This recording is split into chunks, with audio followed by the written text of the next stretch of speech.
questão do neofascismo, né, o fascismo estrutural na terceira edição, o republicanismo insurgente. Que é muito interessante, né, porque uma república é uma república elitista, né? Uma república que... A República Brasileira não nasceu republicana, não é uma res pública, não é aquela do povo. O nosso país, ele de fato nasce em um golpe militar e é um golpe em que a população assiste o poder se movimentar. Olá, estamos começando mais um programa Polis. E hoje temos como convidado especial nosso querido professor Lucas de Alvarenga Gontijo. Professor Lucas, querido amigo também, né, companheiro de longa data da PUC Minas, professor do programa de pós-graduação em Direito da PUC Minas, né, na área de Filosofia do Direito, e é membro também da nossa Comissão Arquidiocesana de Justiça e Paz, né, da região metropolitana da Arquidiocese de Belo Horizonte. Né, e também organizador, né? Ô Lucas, já está bem-vindo, né? Obrigado por ter aceito o nosso convite. Pois é, eu que agradeço, né, pela nossa amizade, por todo o tempo que a gente trabalha junto. Aqui, diga uma alegria. O Lucas é um realizador, né? O Lucas tem esse monte de livros publicados, organização de livros, e nós estamos indo para o 5º Congresso Latino-Americano, Direito, Memória, Democracia e Crimes de Lesa Humanidade.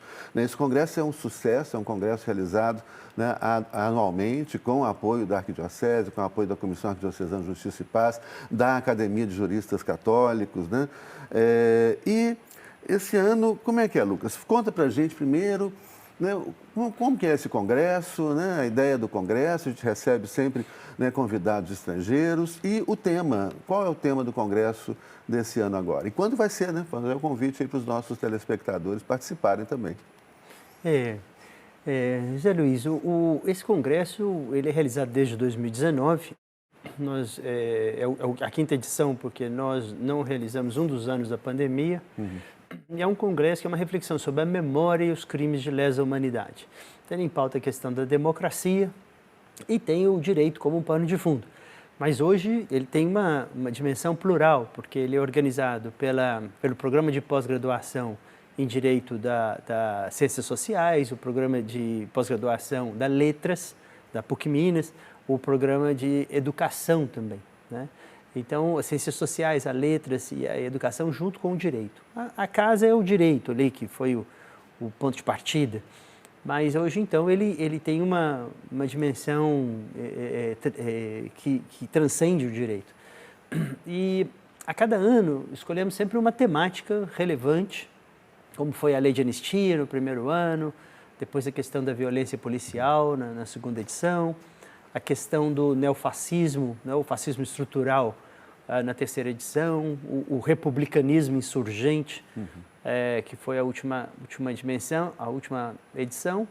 E esse ano nós vamos tratar da obra Os Sertões, do Euclides da Cunha.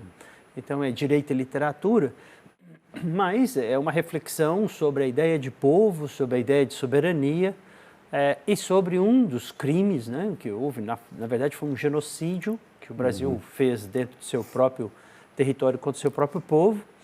E a partir desse evento trágico, né, a partir de uma obra literária que trouxe essa discussão à tona, a nossa ideia é trazer esses discursos transcendentais, transversais, que a gente tem trabalhado, que é a questão da justiça, a questão da solidariedade, né, os direitos humanos, os direitos fundamentais, a memória.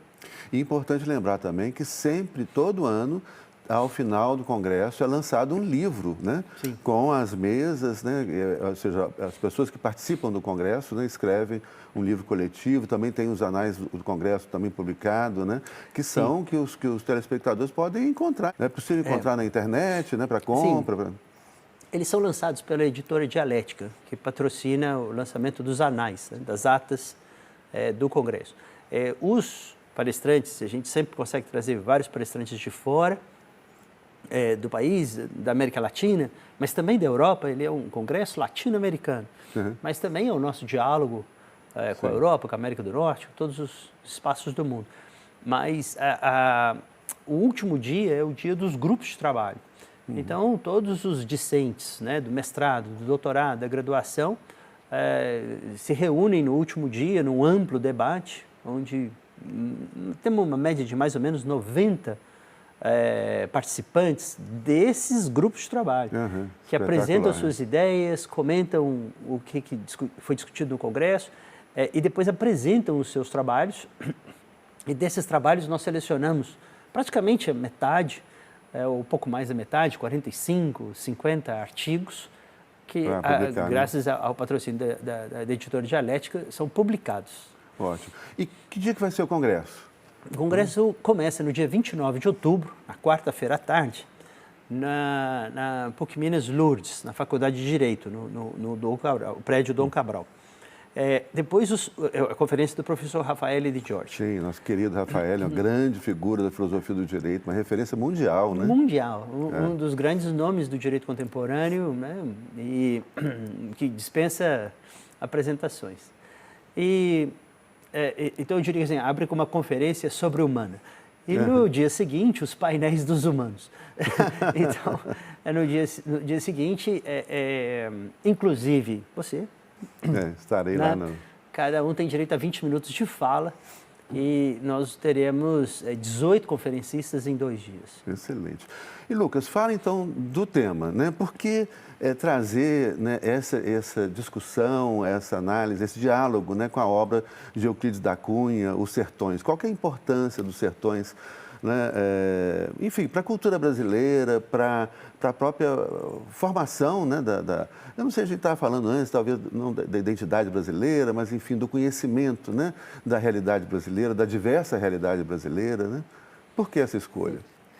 Sobre a escolha dessa obra, em especial, ela tem uma importância histórica grandíssima no nosso país. Por quê? O Brasil está começando a se descobrir. Essa é uma das obras que podemos dizer que se inaugura, né, a interpretação do Brasil.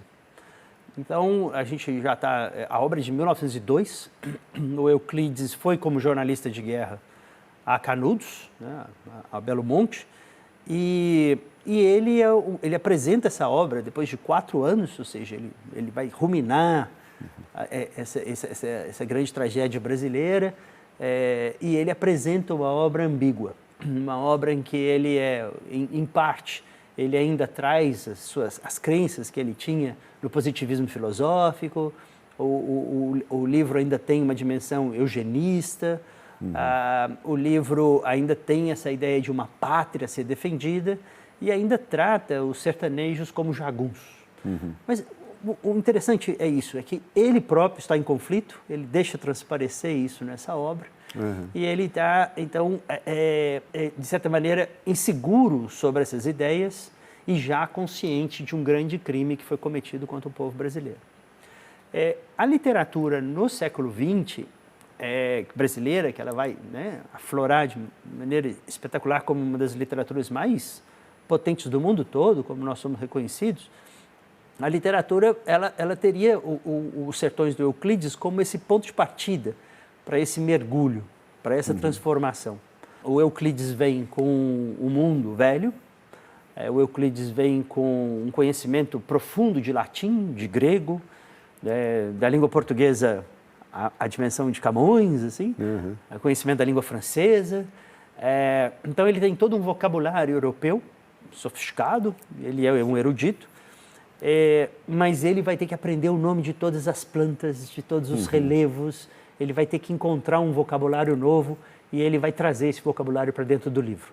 Então, isso mostra uma característica crescente da nossa língua, um processo de transformação, e um processo de transformação ao qual o Brasil vai estar entrando. Então, é exatamente isso. Assim, se nós dissermos, por exemplo, que a língua portuguesa é uma língua que, em Portugal, é uma língua que pertence ao antigo continente, ali há uma recriação literária de um gênio da literatura, que é difícil ler, mas é magnífico. E ele está olhando a guerra do lado do exército brasileiro, que está massacrando os sertanejos. Então, ele olha a trincheira do lado de cá e ele vai dizer que o líder ali, o jagunço, Pajeú, João Abade, etc. E nós podemos observar que logo depois o Brasil, com o próprio modernismo, vai virar para o outro lado e vai tentar enxergar o Brasil do lado do seu sertão. Da perspectiva né? do sertanejo, né? Do seu povo, né? Que é muito interessante, né? Porque uma república é uma república elitista, né? Uma república que... A República Brasileira não nasceu republicana, não é uma res pública, não é aquela do povo. Ela era mais elitista, o povo se identificava mais com o imperador, né, do que com os marechais que assumem, né, o governo na república. Mas, Lucas, já está acabando o tempo, é muito rápido. Muito rápido demais, a gente fala. Mas aí eu queria, então, a gente tem 1 minuto e meio, você falasse assim, enfim, um recado final, né, da importância de participar. Ainda tem muito tempo, né, para o Congresso, é finalzinho de outubro, né? E nós vamos divulgar novamente esse Congresso. As inscrições, elas podem ser feitas por meio de um site que chama otempododireito.com.br. E todas as especificações estão ali. É aberto ao público em geral. Sim. É muito importante, para finalizar, que exatamente é uma reflexão histórica e é uma reflexão sobre o direito constitucional, sobre o conceito de povo, sobre o conceito de soberania e sobre o conceito desse processo de criação da nossa república. Sim. Então, o nosso país, ele de fato nasce em um golpe militar e é um golpe em que a população assiste o poder se movimentar. Então, é um momento muito delicado, porque, na verdade, esses conceitos de pátria, conceito de bandeira, o conceito de patriotismo, são conceitos abstratos. Na verdade, estão sendo manipulados pela oligarquia. Sim. E a oligarquia coloca o exército brasileiro para matar o povo brasileiro. Então, na verdade, nós poderíamos dizer que assim, a república nasce vazia. Sim, E é um genocídio, é um grande massacre. E é um massacre que poderia ser evitado. Sim. Mas é um massacre que não vai ser evitado porque o povo pouco importa, as pessoas pouco importam, a vida pouco importa. Então, a banalização, né, da importância da vida. Então, é uma reflexão né, você como constitucionalista, quando o nosso republicanismo e o nosso federalismo nascente se coloca, né, mas se coloca na mão das oligarquias que estão se organizando. Se coloca pela violência do Estado. A Primeira República é a República da Espada. E logo depois ela cai na mão da oligarquia cafieira. Então, como que é perigoso movimentar esses conceitos como patriotismo, república, sendo que esses conceitos, se forem utilizados dessa forma abstrata, eles são armas muito perigosas contra nós mesmos. Sim.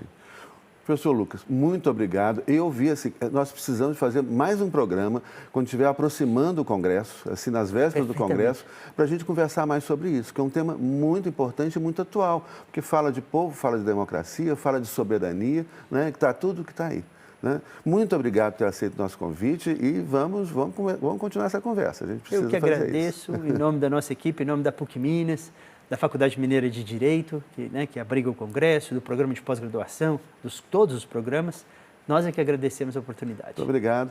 E muito obrigado pela audiência. Um grande abraço a todas, todos. E na próxima semana estamos aí juntos, né, para conversar sobre um outro tema importante da contemporaneidade. Até mais.